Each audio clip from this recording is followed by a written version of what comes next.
February 9, 2004. Maura Murray crashes her car on a snowy New Hampshire road. Inside, belongings, airbags deployed. Outside, she's vanished. No footprints, no witnesses. Just a few minutes that turned into a mystery haunting America for decades. Maura Murray grew up in Hanson, Massachusetts, in a close family. Her father, Fred Murray, described her as independent and determined. Her sister, Julie Murray, said she was competitive and loyal. At the University of Massachusetts Amherst, Maura Murray was studying nursing. But early 2004 brought stress, academic pressure, a minor credit card misuse incident she admitted to, and a recent car crash involving her father's vehicle. On February 9, 2004, Maura Murray emailed professors claiming a family emergency. There wasn't one. She packed clothes and textbooks into her black Saturn SL2 and drove toward New Hampshire. No one knows why. Around 7:27 p.m., her car crashed on Route 112 near Woodsville, New Hampshire. Local bus driver Butch Atwood stopped to help. He later told police she appeared shaken but not injured.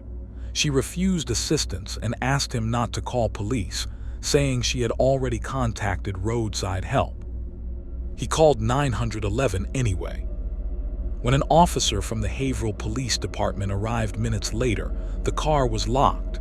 Airbags had deployed. Inside were her belongings, spilled wine, and a rag in the tailpipe, something Fred Murray later said he advised her to use if the car smoked. But Maura Murray was gone. Officers searched the area that night. Snow covered the ground, yet no clear footprints led into the woods. By morning, helicopters and volunteers searched the surrounding area. The Murray family arrived and began posting flyers.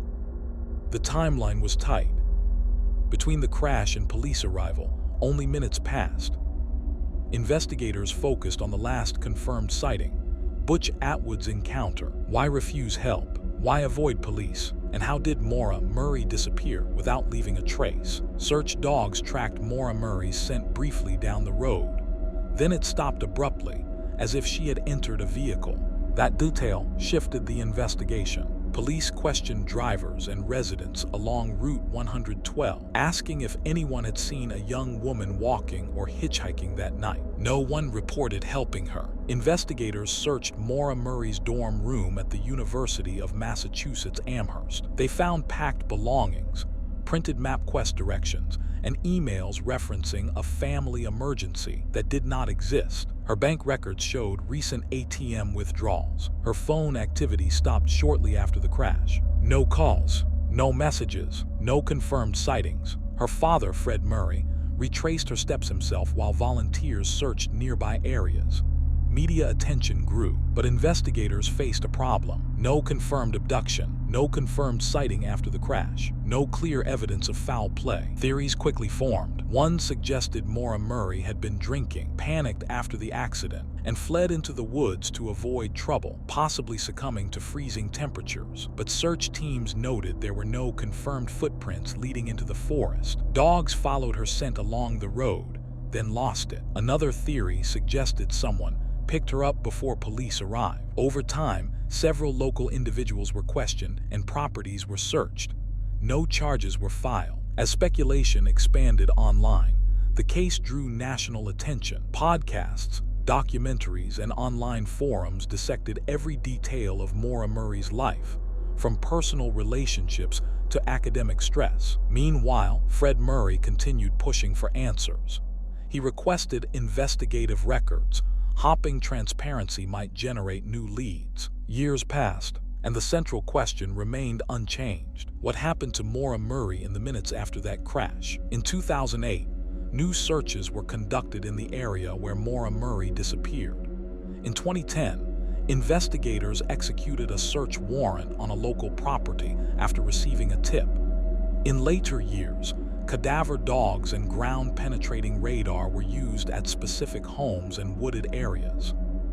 Nothing definitive was found. Authorities confirmed that evidence from Maura Murray's crash scene had been preserved, including items recovered from her vehicle. As forensic technology advanced, investigators indicated that certain materials could be retested. There was still no proof she chose to disappear, and no proof she survived that night.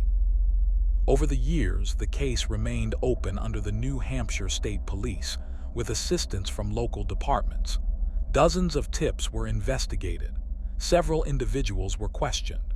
Properties in and around Haverhill, New Hampshire were searched under warrant. No charges were filed. Theories continued.